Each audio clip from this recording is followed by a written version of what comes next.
तक कुछ बदलेंगे नहीं, कुछ बदलेगा नहीं। হ্যালো বন্ধুরা, অবশেষে চলে এলো সুপারস্টার জিতের নতুন ধামাকা। কেননা জিত কবে শেষ হিট মুভি দিয়েছে তা কিন্তু তার ফ্যানরা বলতে বসেছে।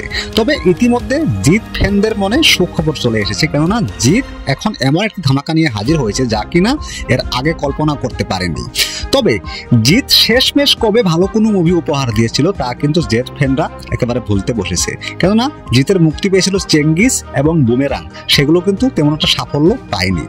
যেখানে কলকাতার মার্কেটে বাংলাদেশের মেগাস্টার শাকিব খানের তুফান হইচই করতে পারে, যেখানে সুপারস্টার দেবের খাদান যেখানে একেবারে সবকিছু উলটপালট করে দিয়েছে, সেখানে জিতের কিন্তু তেমন একটি ভালো ছবি নেই বললেই চলে। তবে এইবার কিন্তু জিত ফ্যানদের মনে একেবারে সুখবর, কেননা সুপারস্টার জিত এবং টলিউডের এককালীন সুপারস্টার প্রসেনজিৎ চ্যাটার্জির কিন্তু খাকি দ্য বেঙ্গল চ্যাপ্টার কিন্তু ইতিমধ্যে লঞ্চ হয়ে গেছে, এমনকি তার ট্রেলার টিজার এসে পড়েছে। তবে সেখান থেকে উল্লেখ করা যায় যে এই ছবিটি নেটফ্লিক্সের মতো একটি বড় প্ল্যাটফর্ম থেকে সেটা মুক্তি পাবে, এমনকি ধারাবাহিক চলবে বলে সেটা আশ্বাস দিয়েছে। তবে ইতিমধ্যে আরেকটা কথা কিন্তু স্পষ্ট হয়ে যাচ্ছে, যেখানে দেব এবং অন্যান্য হিরোরা ধারাবাহিকভাবে কাজ করে যাচ্ছিল, কিন্তু সুপারস্টার জিৎ কিন্তু চুপচাপ বসেছিলেন। আর সে কিন্তু শাহরুখ খানের পাঠান, জওয়ান এবং ডাঙ্কির মতো ভাবে আবার সে ফিরে আসছে। এর কারণ অনেক দিন জিরিয়েছে, এবার কিন্তু আর নয়।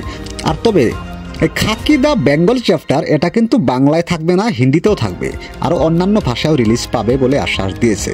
তবে এখন সুপারস্টার জিতের ফ্যানরা কিন্তু উল্লাস করতে পারে।